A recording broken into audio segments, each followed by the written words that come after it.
Hello students, अब हम देखेंगे कि किस तरह से हम प्रकरण 4 में आपको जलवायु से संबंधित किस तरह के प्रश्न मानचित्र भरने के लिए आपको पूछे जा सकते हैं। अब जैसे कि यहाँ पर अधिक से अधिक हमने देखा कि अधिक वर्षा वाले प्रदेश, मध्यम वर्षा वाले प्रदेश, कम वर्षा वाले प्रदेश, तो इस तरह के प्रश्न आपको पूछे जा सकते हैं कि भारत में अधिक वर्षा वाले प्रदेश कौन से हैं, उसको दर्शाइए, या मध्यम वर्षा वाले प्रदेश कौन से हैं वह दर्शाइए, या कम वर्षा वाले प्रदेश कौन से हैं वह दर्शाइए। तो इस तरह के प्रश्न यहाँ से आपको प्रकरण 4 से पूछे जा सकते हैं।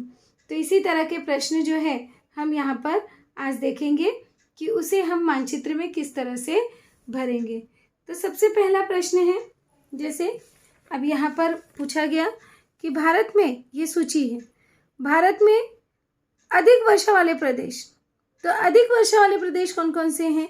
पश्चिमी घाट हो गया, पूर्वी हिमालय हो गया, गोवा हो गया, पूर्वी महाराष्ट्र हो गया। इन सभी क्षेत्रों में, भारत में इन सभी क्षेत्रों में अधिक वर्षा होती है।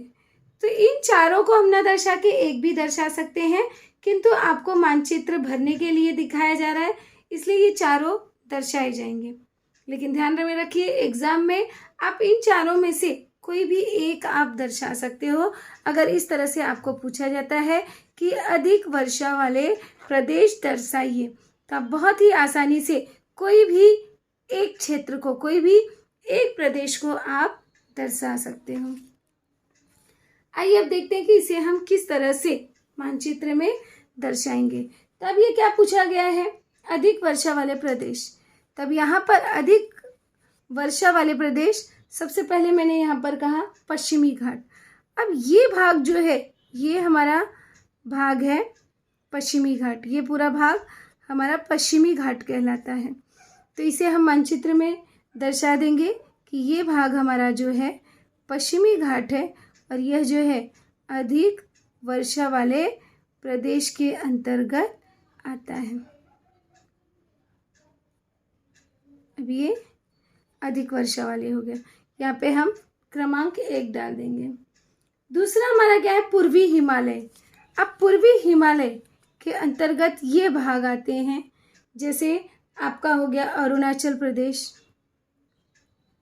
अब ये पूर्वी हिमालय, अरुणाचल प्रदेश हो गया, मणिपुर हो गया, मणिपुर, यहाँ पर मेघालय का जो भाग है, मेघालय हो गया,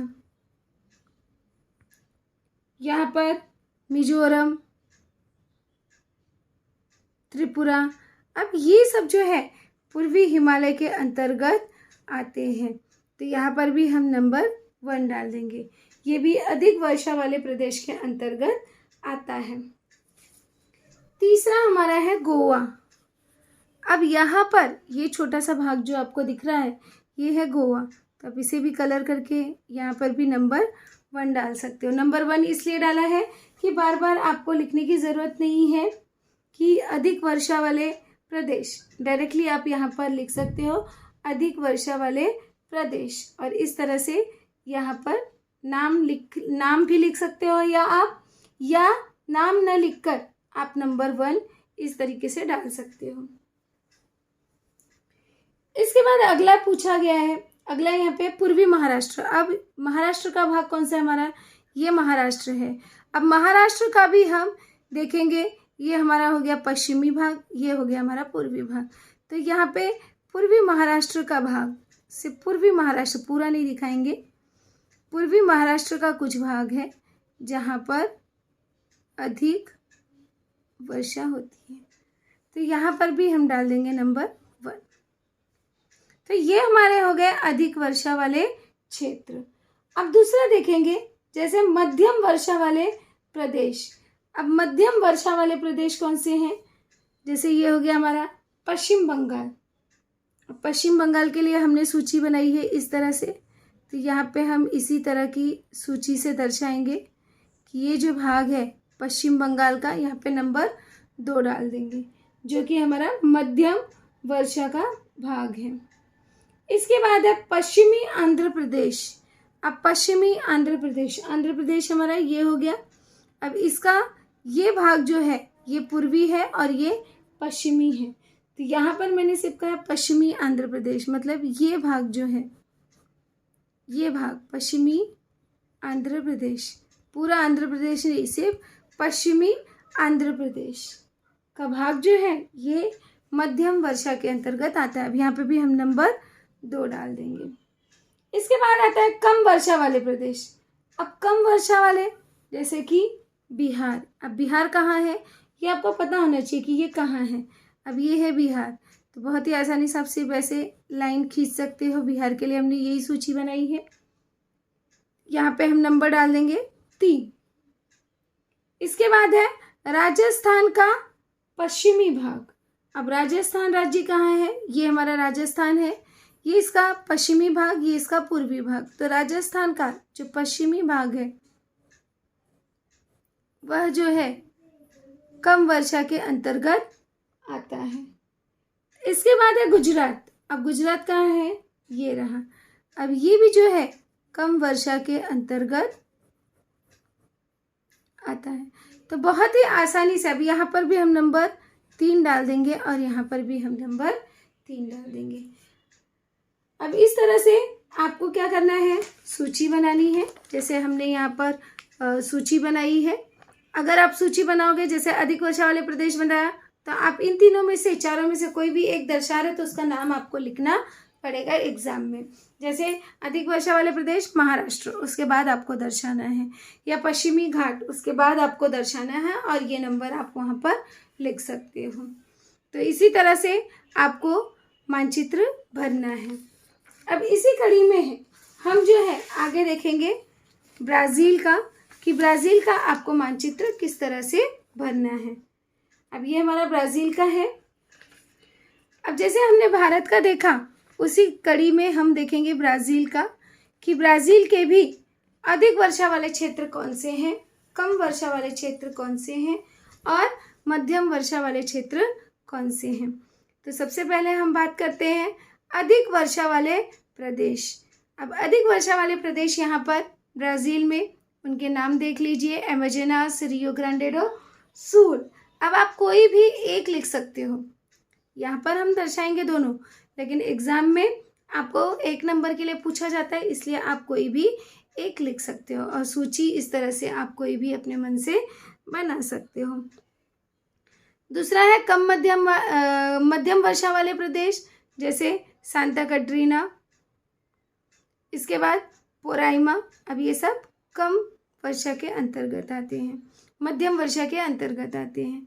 इसके बाद है कम वर्षा वाले प्रदेश, जैसे कि Tocantins, Pernambuco, Alagoas, Paraiba, Rio Grande do Norte. तो कोई भी एक नाम आप याद रख सकते हो। इनमें से कोई भी एक नाम आपको अधिक वर्षा के लिए, मध्यम वर्षा के लिए और कम वर्षा के लिए याद रखना ज़रूरी है।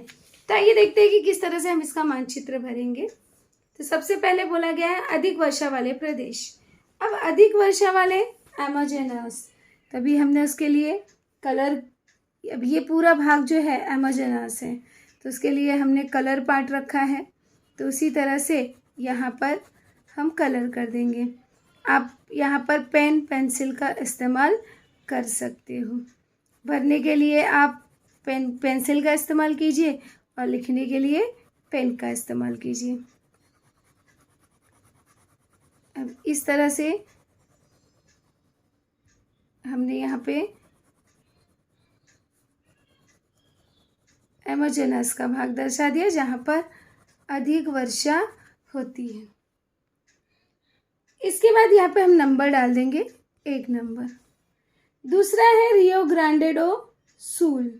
अब रियो ग्रांडे डो सुल, जहाँ पर अधिक वर्षा होती है, ये भाग जो है हमारा रियो ग्रांडे डो सुल का है। तो यहाँ पर भी इसी तरह से हम दर्शा देंगे रियो ग्रांडे डो सुल, और यहाँ पे भी नंबर डाल देंगे 1।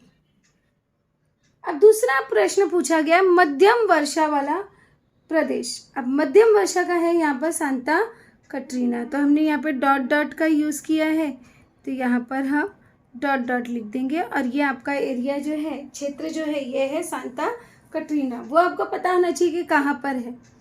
उसके बाद अगला है कि आपको मध्यम वर्षा वाला क्षेत्र दर्शाना है।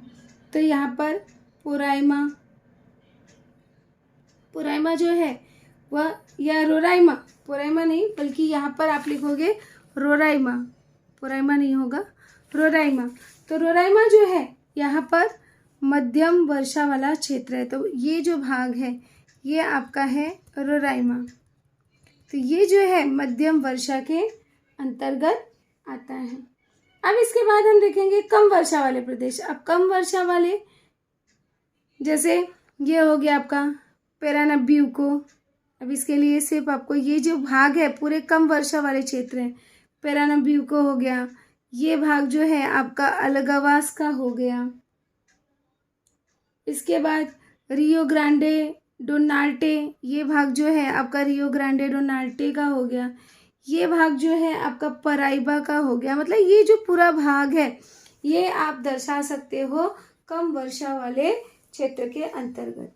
सिर्फ आप नाम आपको अच्छे से याद होने चाहिए कि कौन सा नाम कहाँ पर है। अब इसको हम नंबर दे देंगे 3। तो इस तरह से आप बहुत ही आसानी से